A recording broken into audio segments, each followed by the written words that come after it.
First, you have some time to look at questions 1 to 5.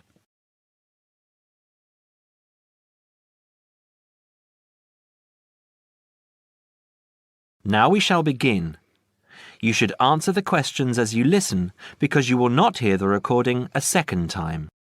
Listen carefully and answer questions 1 to 5. Hi Joseph, how are you today? Fine, thanks. And Cara, how are you? Good. As we discussed on the phone earlier, I wanted to speak with both of you about the subjects you have chosen to study and how you are managing your time. Okay? Yes. I think so. Okay, so I'll start with Cara. You've been here for how many months now? I've been here for 6 months. How are you finding it? It's good. I'm enjoying the course. And what about life outside? Are you making friends and socializing? Not really. People here are quite closed. They don't talk to you. I see. So, what do you do after classes? I usually go home and study, and I might go out for a walk, but never really with anyone. Sometimes my roommate Louisa comes with me, but she always seems to be busy.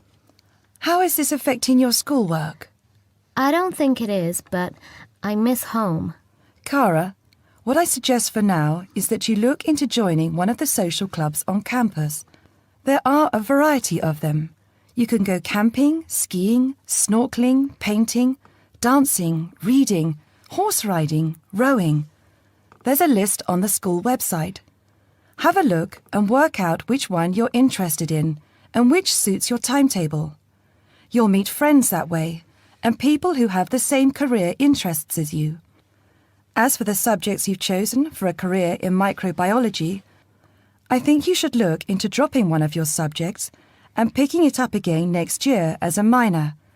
You have a lot on your plate, and this will just cause great pressure.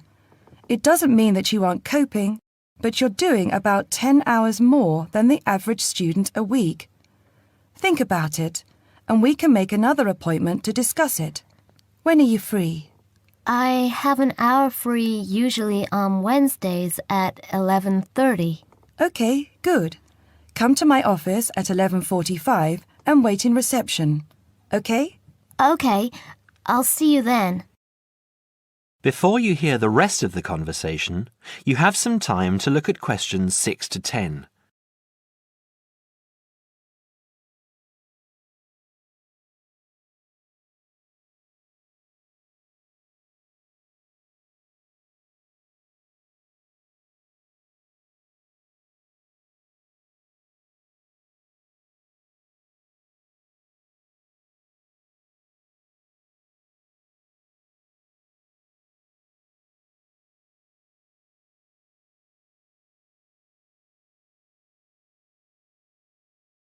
Now listen and answer questions 6 to 10. Joseph, how are you finding the university? I love it. It's very different from home. Life here is very much focused on study and also socializing through sport. People have been very friendly and curious about my culture. So, you've managed to integrate well? I think so. I've joined the rugby team, something I'd never thought I'd be interested in. And how are your studies going? I think I am doing well. I have a few assignments that need some work, but overall, I'm coping. That's good. I'm happy that you're enjoying the university, but remember, don't let your schoolwork get too far behind, because it will pile up, and before you know it, you will be late handing in work. You know that there's a penalty for handing in work late? No, I didn't. You would have been told at the start of the course, during orientation. I don't remember. You need to remember these things. They are very important. You might be an excellent student, but if you consistently hand in work late, you'll be penalized and you might end up losing your degree over it. That's a lot of years of work, okay? Yes, I'll remember that. And also remember that you have to attend 90% of your classes. So far, you have missed 5 tutorials. Be careful here. These could also cost you your degree. Is there any particular reason you missed these classes? I'd been training for our rugby match the night before and, well, we went out afterwards and I slept past my alarm clock. Joseph, I know this culture must be very different from where you come from, but please try and be a little more conservative with your time. I think maybe you should spend more time on your studies and less time on socialising. The subjects you've chosen are intensive. I want you to spend 3 hours a night studying before you decide to do anything else. I'll make an appointment to see you in a month and we can assess your progress. I'll give you my business card. All my contact details are there. Call me in 3 weeks to organise another meeting. Do you have any questions for me? No, none. OK, I'll see you in a month. That is the end of part 1. You now have half a minute to check your answers.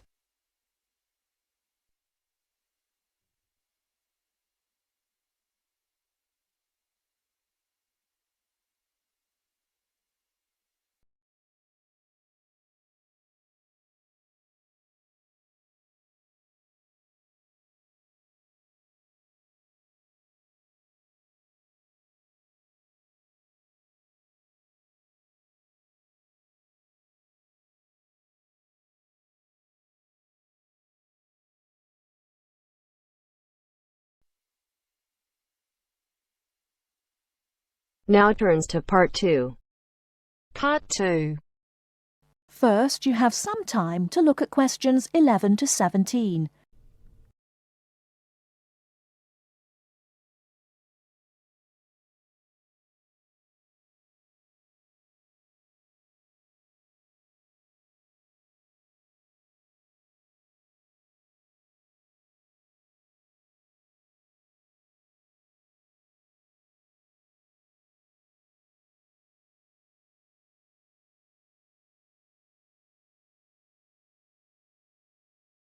Now, listen carefully and answer questions 11 to 17. Hello, and thanks everyone for coming here today. I know it's always a bit stressful going for a job interview, but it's best to be prepared. For any of you who may not know me, my name is 𝐂𝐎𝐿, and my job is to offer guidance and support for students with special needs. Now, you wouldn't be here today if you weren't interested in finding a job in the holidays. So let's get down to it and see what things you need to be looking out for. Most of you, I hope, will be applying for jobs with the companies that have been recommended by the university. The reason for this is that we here at the university already know these companies and have established good working relationships with them. I've also been to visit all of them and checked out the facilities they have to offer. You really need to make informed choices when you're looking for a job and make sure you know before you even get to the interview stage that your needs will be met. But I know that some of you are applying for jobs independently and have looked at companies outside the university recommended list. So for you, it's best to plan ahead and be aware of what it is you may need while you're working. Things that you need to check when you go for an interview are there enough toilet facilities and are these easily accessible? Also, you want to check that all the public areas inside the building are barrier-free, so you can get direct access to these public spaces whenever you need to. And ask about ramps into the building, so you know how many there are and where they are located. These kinds of things are so much more difficult to sort out when you've started work, as they take time. But ramps are an absolute must, so please make sure you know where they are. Another thing you must make sure of is that the lifts have the correct lowered control panels. Ask if all the lifts have this facility or if it's only certain ones. Now, something I think that is often overlooked is working hours. What you want to make sure of is that you get flexi time. This basically means that your working hours are flexible and you can clock on and clock off in times that suit you. Within reason, of course. Most companies do recognise that it takes much longer for someone in a wheelchair to get on and off buses and trains. Public transport can take that much longer, so you need to be organised and prepared. And for those of you lucky enough to own a car, check how many disability parking spaces are available. Remember that it's your right to have a disabled parking space.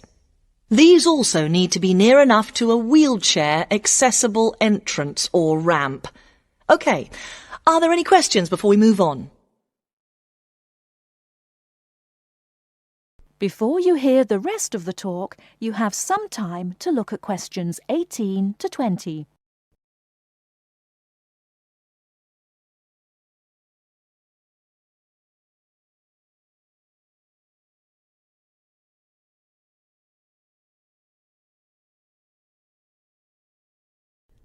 Now listen and answer questions 18 to 20. Right, let's move on then. Now I want to talk you through the series of visits to companies which we've got planned for next week. On Monday morning, we will be visiting the Lowland Hotel. They have various summer jobs available, working as a receptionist or conference organiser in their busy conference centre, organising and setting up conferences. You need to be prepared for working in an office environment and spending quite a bit of time talking on the telephone. The bus leaves for the hotel at 9 a.m, so make sure you leave yourself plenty of time to get there. When you arrive at the hotel, please gather in the reception area and wait for someone to take you to your first session, which will be a talk. The talk at the hotel will begin at 10 a.m, and then there will be a short tour of the hotel. There will be a light lunch provided, which is usually salads and sandwiches. The next place we'll be visiting will be on Tuesday afternoon. We'll be going to visit a little local company that makes handmade paper and cards. For those of you studying art, this may be just what you're looking for. We'll be taken on a tour of the company which lasts 3 hours. The tour will start at 3:30 p.m, and after that you'll have a chance to meet some of the staff. Tea and coffee will also be provided. We have no trips planned for Wednesday, but on Thursday morning we'll be going to Tobago Travel Agency. This is a very popular choice amongst our students because you can get student discounts on holidays. We've booked a coach for this, and it'll leave from outside the refectory at 8 a.m. You'll need to bring a packed lunch for this, so please don't forget. There is a little canteen where you can buy hot and cold food, but this is closed on Thursdays. Friday, we'll be having representatives from all the companies visiting us, so you will have a chance to ask any questions, and of course, put your name down on the list if you're interested in working for them over the summer. This event will take place in the main hall next to the library, and it'll run from 10:30 until 4. I really hope you make the most of this excellent opportunity to not only earn yourself some extra money, but also to gain experience of what it's like to work. And if you'd like to find out more, then please ask some of the students who worked last year. They're all wearing green badges and will be happy to speak to you afterwards. That is the end of part 2. You now have half a minute to check your answers.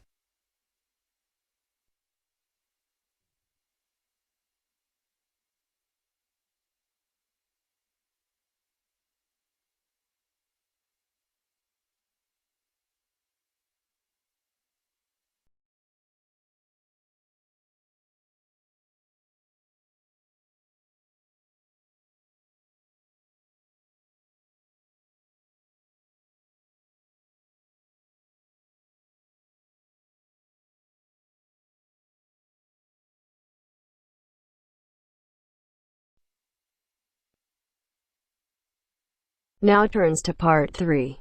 Part 3. You are going to hear a lecture. First, you have some time to look at questions 21 to 25.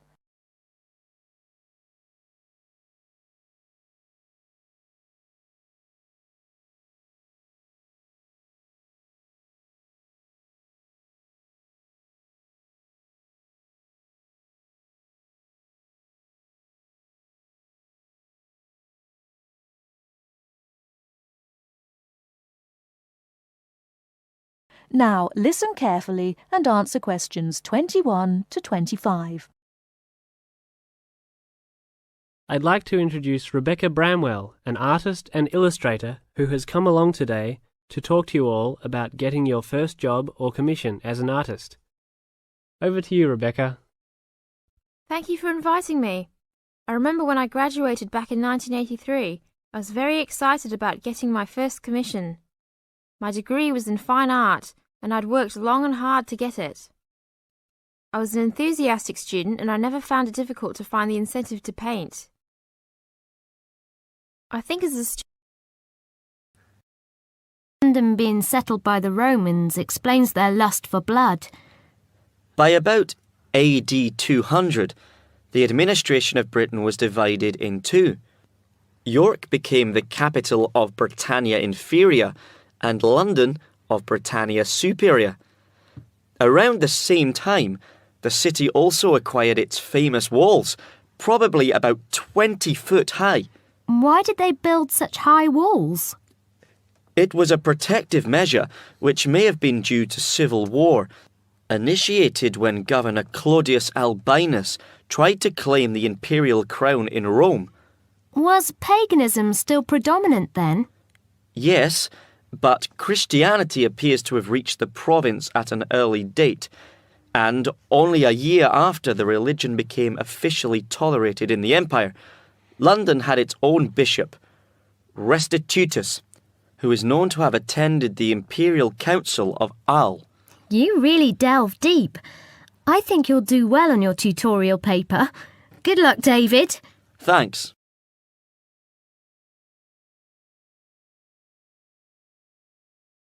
Good morning all. Welcome to our regular lecture on health issues. This series of lectures is organised by the Students' Union and is part of an attempt to help you stay healthy while coping with study and social life at the same time. It's a great pleasure to welcome back Ms. Mary Kirk, who is a professional health advisor and physical education officer. Thank you, Peter, for the introduction. It's a pleasure to be back. Today we're going to discuss the benefits of exercise.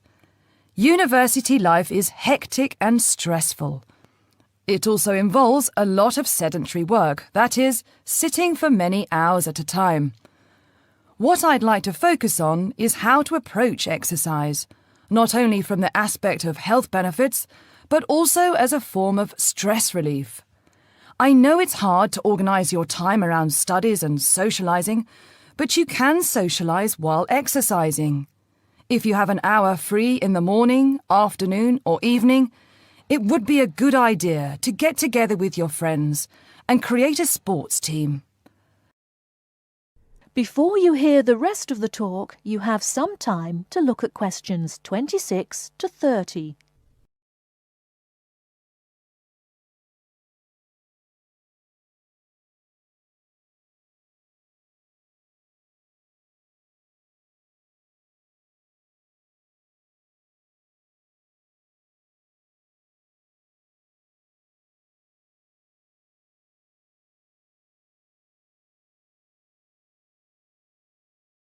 Now listen and answer questions 26 to 30. The grounds of the university are ample enough to support every student's need to become active. There are also readily available facilities at your disposal, such as a football field, tennis and badminton courts. There's also a swimming centre, and within that building is a gymnasium, with a variety of programs such as aerobics and weight training. If the idea of attending one of these facilities seems daunting, then you can walk along the river. Oh, and that reminds me, the university also offers rowing. If there is a sport that you're interested in that's not on offer, you can approach either your student union representative or speak with Sports Administration Manager, Mr. Lawrence Cavendish. Now, I want to talk about why exercise is beneficial, physically and emotionally. The obvious results are physical. You can keep fit by using muscles that ordinarily don't get used in the classroom. The health benefits are astronomical. You'll live longer, be happier, and look good. By building muscle, you strengthen your bones, a definite advantage for women in their later stages of life, as women are prone to osteoporosis. It also strengthens your heart. Yes, don't forget your heart is a muscle, and the more exercise you do and the harder you work, the more blood is pumped from your heart to your brain. Now this brings me to the psychological advantages of exercise. When we are active, endorphins are released into our brain. An endorphin is a chemical that is released when your heart rate is pumping beyond its normal capacity. It's the same as adrenaline. You can actually feel when endorphins kick in. You feel a rush, almost a high. The benefits of this are numerous. Your brain works at peak capacity for a longer period of time. Your awareness is maximized, and the fatigue you usually feel at 4 o'clock in the afternoon will be non-existent. In one word, exercise makes you sharp. Now, I'm not saying that you should overdo exercise, because too much of anything can be dangerous. But if you think about your daily routine, you spend about 6 hours a day in lectures and another 2 or more hours studying. That's a long time to be sitting. And that is a long time for your body not to be moving around. So try and find at least 1 hour a day to get some exercise. If you can't fit in 1 hour a day, try 1 hour every second day or half an hour a day. You will see rewards instantly. You'll feel great and look great. This I can promise you. That is the end of part 3. You now have half a minute to check your answers.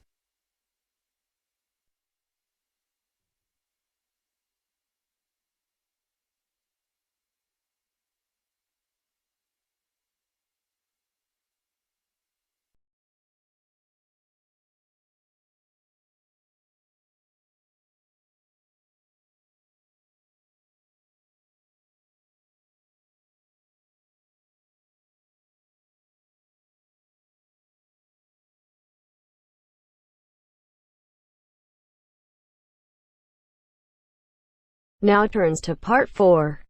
Part 4. You are going to hear a talk on 2 famous American presidents. As you listen, fill the missing information in the notes below. First, you have some time to look at questions 31 to 40.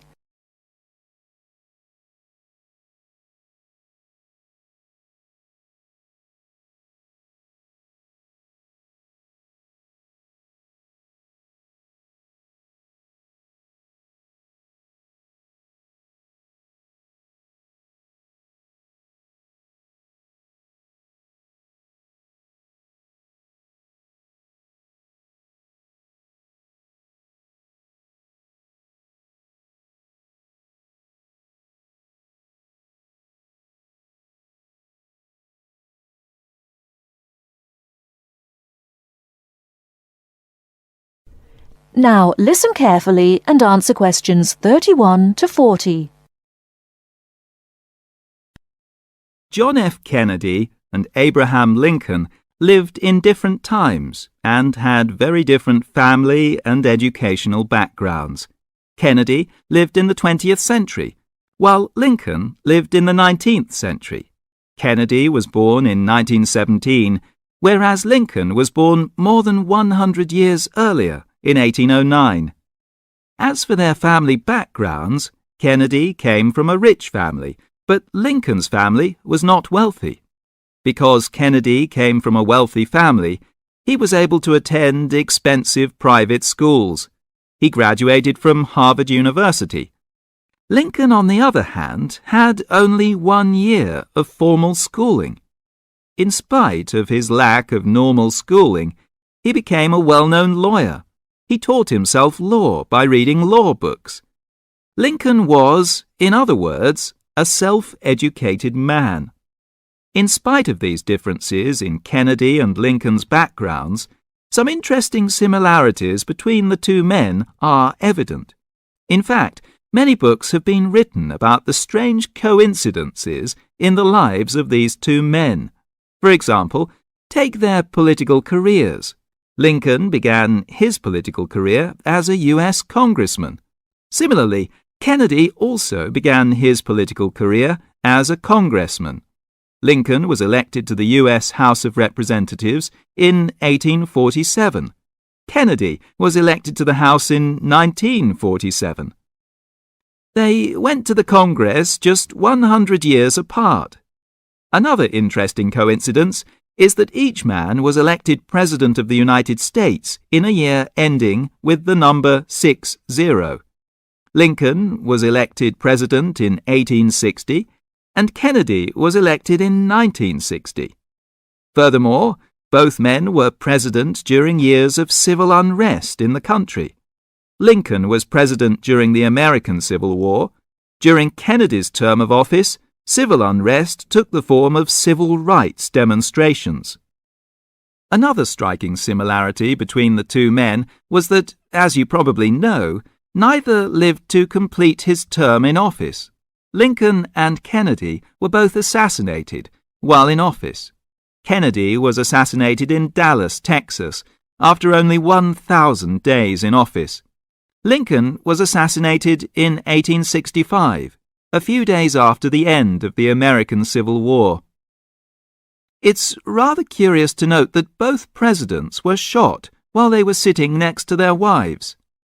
These are only a few examples of the uncanny and unusual similarities between the destinies of these two American men, who had a tremendous impact on the social and political life of the United States and the imagination of the American people.